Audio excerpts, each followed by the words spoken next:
welcome to the January edition of Table Football Monthly. Yay! And it's our first one on Patreon. Can you imagine? Who'd have thought it would come to this? Yes, Patreon is now the home of Table Football Monthly and the TFM Real Subbuteo Club. We'll be talking more about that later on. That's right. However, we are going to give YouTube about 15 minutes before it fades to black, and the rest of the edition will be available for our subscribers over on Patreon. Yes, it's nothing personal. This has to happen one way or another. This was the nicest way we could think of it. So we'll get a good way into the show, and then the rest of it will be over on Patreon. We've uploaded a video which we did earlier today, which will give you a bit of information about Patreon, what we're doing, what's going on. And you can decide whether or not it's up your street or not. If it is, you're very welcome. It will be lovely to see you. If it isn't, we'll carry on uploading parts of the episode month on month. That's right. Now, we have a little bit of unfinished business from last month concerning you. That's right. We need to announce the winner of last month's competition. Where were you last month? I have no idea. I remember I did the question on my own, didn't I? You did. Well, you'll remember that the prize on offer is only Subbuteo France 98. Wow! What a prize! Famous for the throwing figures and the chipping figures. So, you're going to go do your thing. Yes. Danielle's going to go and use her random number generator to create a number. I think it's 220 correct entries we had. Then I'll find a winning name on the laptop, and Bob's your uncle. Yeah. Shall we split up and do it? Let's do it. Go! Bye!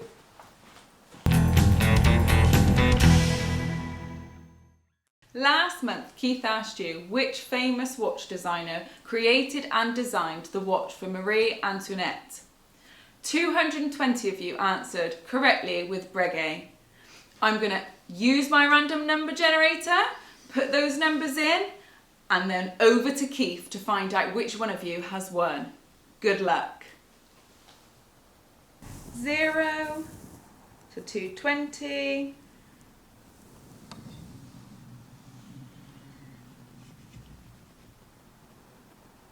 Here we go. 107. Over to you, Keith. Okay, this is going to be a long count. Let's start with James here at the top. 1, 2, 3, 4, 5, 6, 7, 8, 9, 10. 11, 12, 13, 14, 15, 16, 17, 18, 19, 20. 21, 22, 23, 24, 25, 26, 27, 28, 29, 30. 31, 32, 33, 34, 35, 36, 37, 38, 39, 40. It's Paul Lieburn. 41, 42, 43, 44, 45, 46, 47, 48, 49, 50. 51, 52, 53, 54, 55, 56, 57, 58, 59, 60. 61, 62, 63, 64, 65, 66, 67, 68, 69, 70. There's Brett again. 71, 72, 73, 74, 75, 76, 77, 78, 79, 80. Simon Wade. 81, 82, 83, 84, 85, 86, 87, 88, 89, 90. We are nearly there, folks. 91, 92, 93, 94, 95, 96, 97, 98, 99, 100. Simon Davies, just 7 away. 1, 2, 3, 4, 5, 6, 7. Darren Holmes, you just miss out. It's Denmark. It's Ole Moser, if I've pronounced that correctly.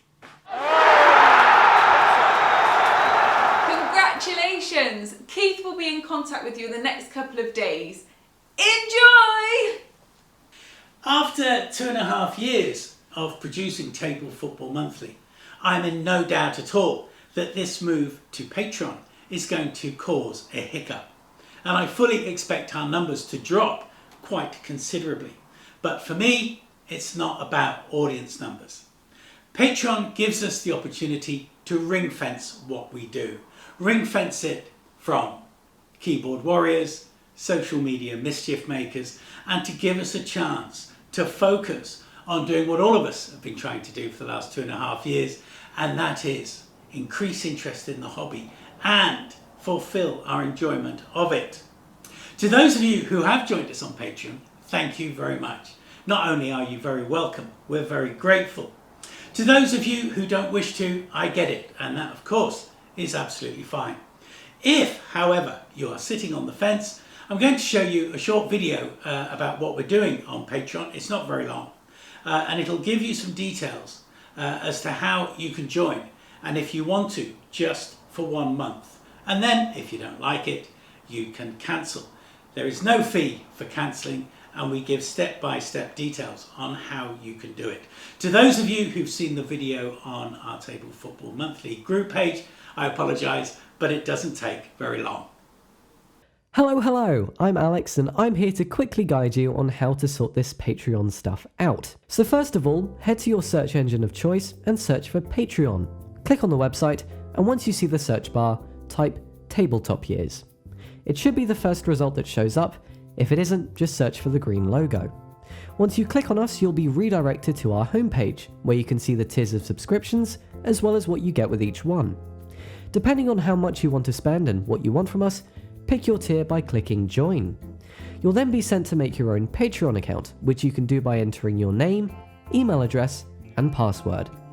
After making your account, you'll be taken to your checkout, where you need to add your residency details for tax purposes, and then choosing your means to pay.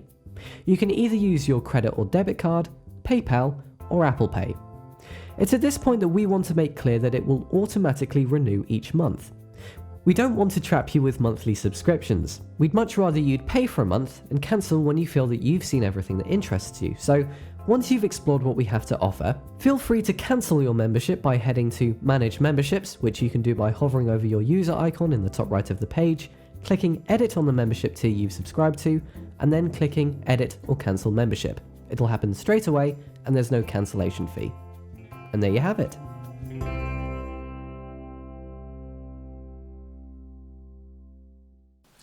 Now, as this is our first Patreon episode, it is going to dominate proceedings in these early minutes, but not for much longer, I promise you.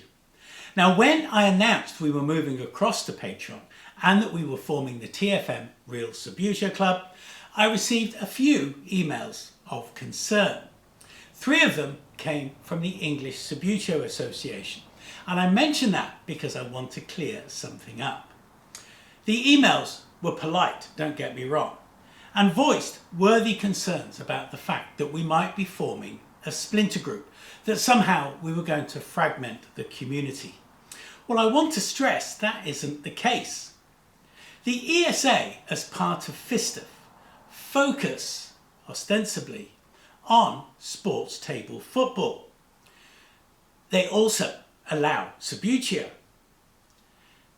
The TFM Real Subbuteo Club isn't called Real Subbuteo because we think in some way it's better or more relevant than the ESA. It's because it is Real Subbuteo. We focus on Subbuteo from 1947 to 1994, the SSG years and Waddingtons.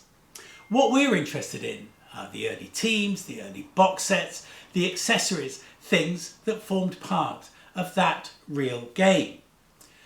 As a result, we're just a club looking at the heritage of the game. We're in no way competing with the ESA. Both should be able to live together in perfect harmony. Now, because actions speak louder than words, last Monday, the Bristol Subbuteo Club, part of FISTF, and the Cardiff Bluebirds Club invited Danielle and I down to present some awards. Now, we were happy to do that, But here at Table Football Monthly, we have previous with both the Bristol Subbuteo Club and Cardiff Bluebirds Club. If you cast your mind back 2 years, we set up a challenge that ended up being a bit of an England versus Wales challenge here in the studio. And it was chaos.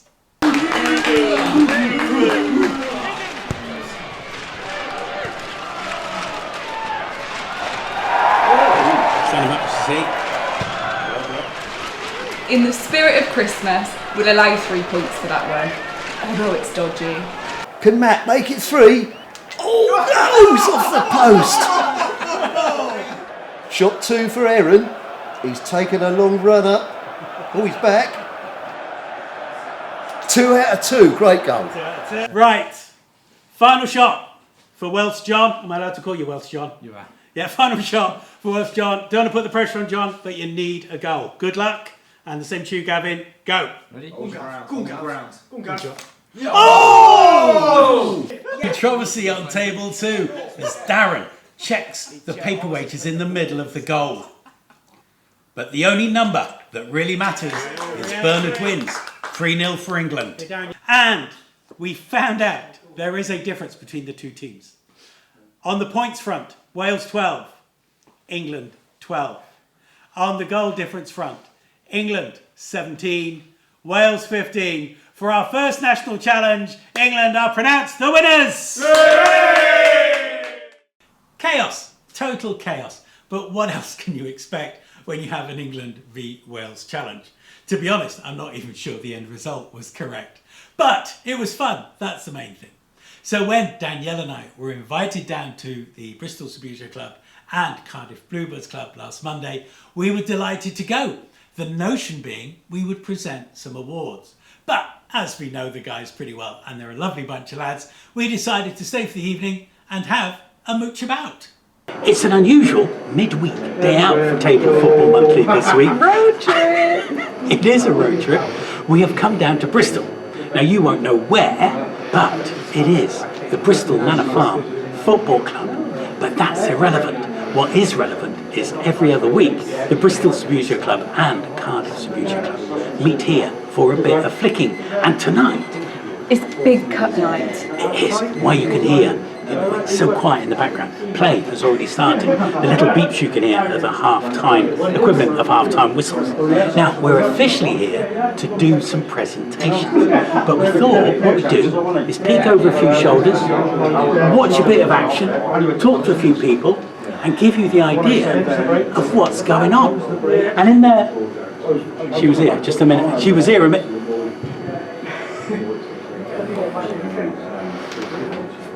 Well, that didn't take long. Action? Yeah.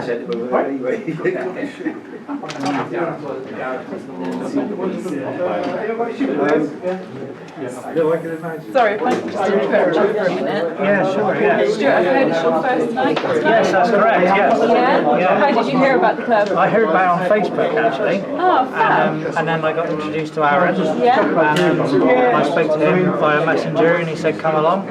So here I am really. Great stuff. And how are you finding it initially? Well, it's great. It seems to be a great friendly atmosphere and everybody seems to be enjoying themselves. So Fab. it's good. Good stuff. How's the finger? That's good, yeah. It's flexing all right, is it? Yeah. Does the man need to be worried? Not really. I don't think. Great to see Stuart receiving friendly tuition on this, his first visit to the club. There were some nice teams on display too, including Harry Kane. Ooh, and a nice face.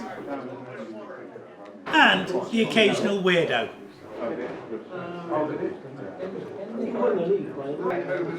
Truly an inclusive, friendly and busy club. Any painter, can't find that. And it's not for anything undercover. I just want to. Danielle stood guard over the trophies, whilst I got a word with Aaron Skinner, experienced Subbuteo player, and he runs a tight ship at Bristol. Awards time!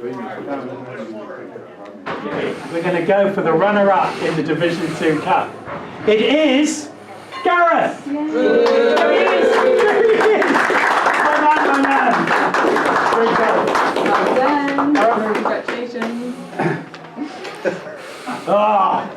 which means we have a winner. You can feel the trembling in the room. The winner is Alan! Well done, Alan. Great show. Well done. Really good. Alan, winner of the Division 1 Cup. Darren, well done, mate. Great job, there, mate. This is the first time we've done that, isn't it?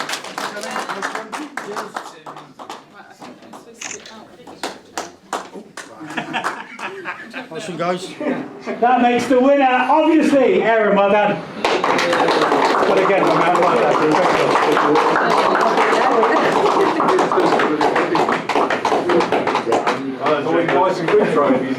Second place, we have Andy. Well done, my man. Great job, well done. Thank you. Andy, I'll get out of the way.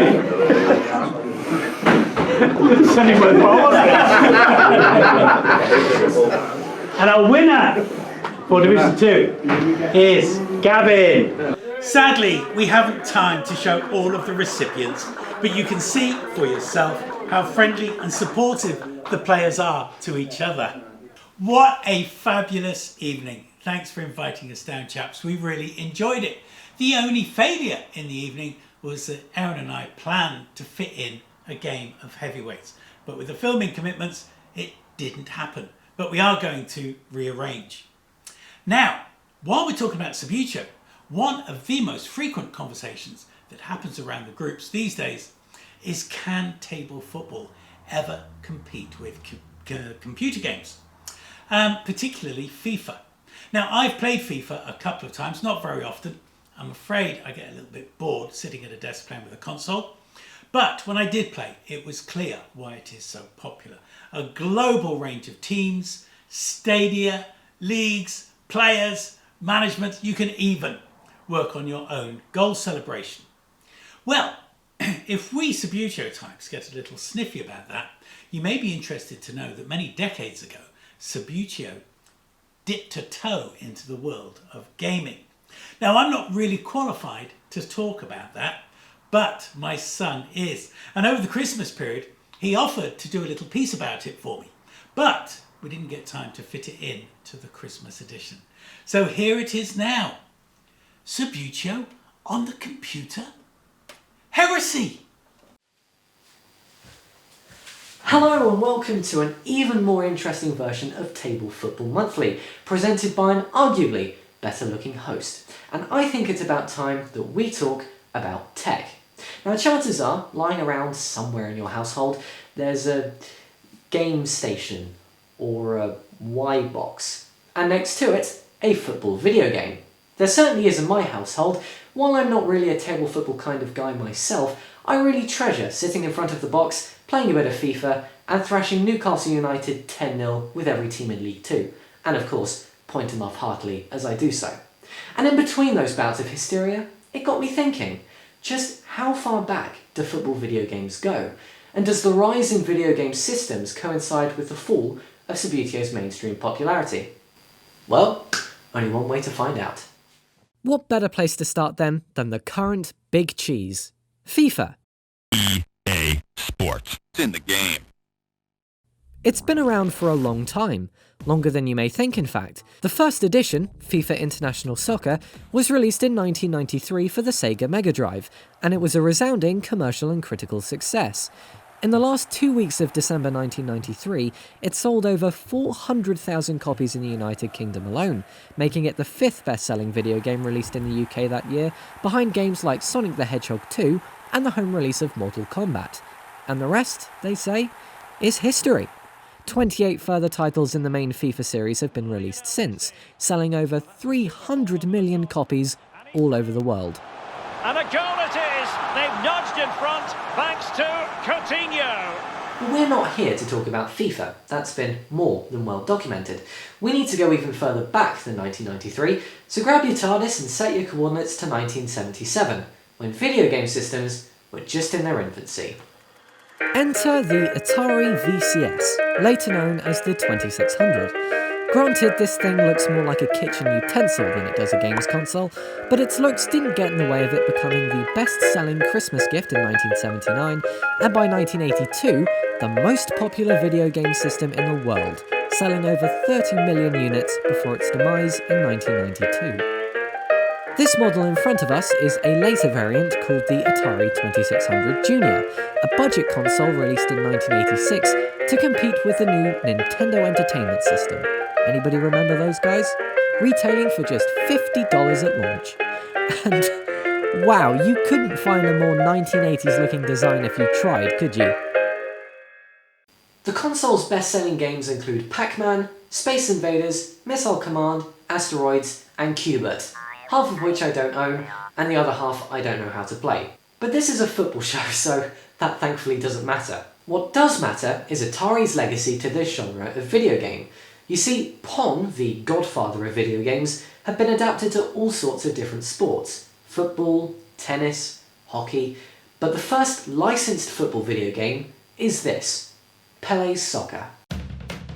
Not much is really known about this game. It was developed and published by Atari in 1981, and from what I can see, it didn't sell particularly well. Confusingly, due to the rights to Pele's likeness expiring, reissues of the game changed its name to Championship Soccer. No, not that championship, which means finding information about this game is even more difficult. No matter though, because we're here to see if it can stack up to its tabletop counterparts, and I think you already know the answer to that. And here we are. You'd be mistaken to think that this might be a cute mini-game to play while you wait for the real game to load, just like the dinosaur game you get when you have no internet in Chrome. After all, it starts immediately as soon as you turn the Atari on. But no, this is the full game. You've heard of five-a-side football, but this wonderful little game features four-a-side. But they're not individually movable, which means you've essentially got a little pyramid to control, with your striker up front, two wingers, as well as your keeper in goal. Each side lasts 3 real-time minutes, and you play as a red or blue team. Infinite possibilities! Manchester United versus Manchester City, Liverpool versus Everton, Coventry versus Villa. But what's shockingly, I know, more interesting to me, is that this game features a kind of AI. This is a very bare-bones version of the type of computer you'd play against in any current football video game. Couple of other things to note: how they're playing with a square football is unbeknownst to me, and you'll also notice that the sideline works as if this is a bumper car simulator. I suppose expecting top-of-the-line physics simulations from a console 20,000 times less powerful than most of our laptops is a bit unfair. But is it fun? Well, on a scale from FIFA to fail, I'd say that these days this teeters closer to fail. As the first licensed football game though, it's a start. You can definitely see the inspiration from Pong, and I suspect if you had a couple of beers and sat down with a mate, this might actually be tolerable. Or horrifyingly rage-inducing. So, to the surprise of absolutely nobody, you'd be better off eating a tree than trying to play this, but that doesn't matter, because we've saved the best till last. Yeah, a Subbuteo video game. Even less information is available on the internet about this, but what I can tell you is that this was released about 9 years later than Pele's Soccer, in 1990. This was available for all sorts of different machines, including the ZX Spectrum, Commodore Amiga, Atari ST, and even DOS computers, but we're going to be playing it on this beautifully yellowed Commodore 64. Now, before we talk at any length about this game, let's just step back and appreciate that it has its own theme song.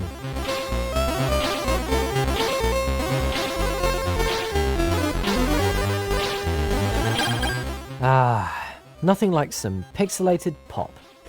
I was hoping when it came to recording this footage that within 15 minutes of playing and getting used to it, I'd be confident enough at the game that I wouldn't look like a prized moron. This game, however, even on its easiest setting, is hard to win, harder to control, and harder still to enjoy.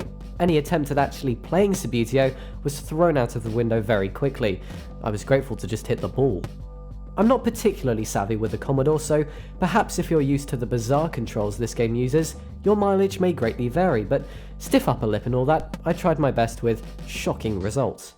The graphics of this game are significantly improved from Pele's Soccer, just showing really how many leaps and bounds were made technically in the 80s and early 90s, and it's all based on your standard Subbuteo pitch.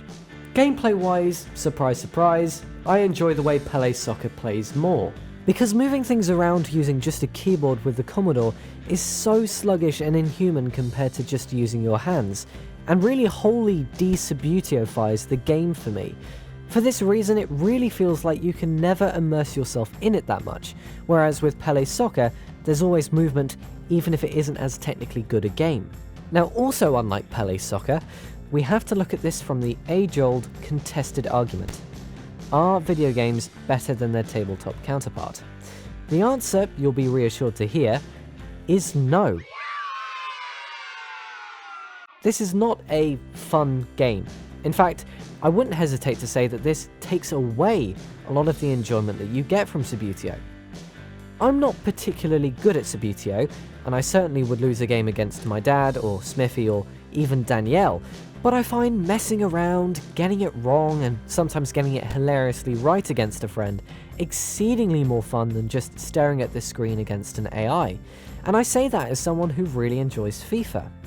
I don't think I smiled once while I was recording this footage, even when I scored, because like vinyls or paintings or anything similar, the physical experience adds another dimension to the game. If I was playing this multiplayer, despite still getting that communication, I still don't think it would be as nice an experience as creating a ridiculous matchup of Leyton Orient versus Chelsea, and through sheer luck in my case, having the underdogs win. So, is it worth buying? If you're a Subbuteo nut and want every piece of memorabilia, like my dad, then sure. Would I play it once I bought it? No. Stick to your tabletops is my advice. So, my conclusion is thus. In the 80s and early 90s, those video games just couldn't hold a candle to their tabletop competitors, and it's easy to see why. Those visuals make your eyes want to bleed, the sound makes your ears want to bleed, and the replayability and actual entertainment value you get out of them is next to zero. It just isn't very fun. As technology evolved and the 2000s came storming in, I have to say, from a 2000s kid point of view, I'd sort of be lying if I said I wanted to play Subbuteo more than FIFA, but I do get the appeal. There is something about the physical interaction you get with something like Subbuteo that just, it blows pixels out of the water, and as a vinyl and CD collector myself, I fully get it. But anyway, enough of my rambling. Thank you very much for watching. Have a fantastic Christmas and New Year. Bye-bye. This is where we have to wrap up our YouTube edition, but if you do want to spend £1 of your hard-earned cash joining us on Patreon, then please do, because there is a lot more to come in the programme. We have our big feature. We had a lot of requests to do it, and we have put together what I think is a very jolly piece on Stadia and dioramas. As well as answering a few questions and solving a couple of your puzzles, we have spent over £800 bringing in something that I really think is going to fire your imaginations and maybe change the way you look at Stadia. We've also got one of our actors in talking about how an awareness and appreciation of film and TV, sets and props can give you a lot of ideas and useful information when planning, designing and building your own dioramas or Stadia. On top of that, we have this month's competition. So I think it'll be well worth it. If not, we shall see you on YouTube next month. Thank you very much for watching.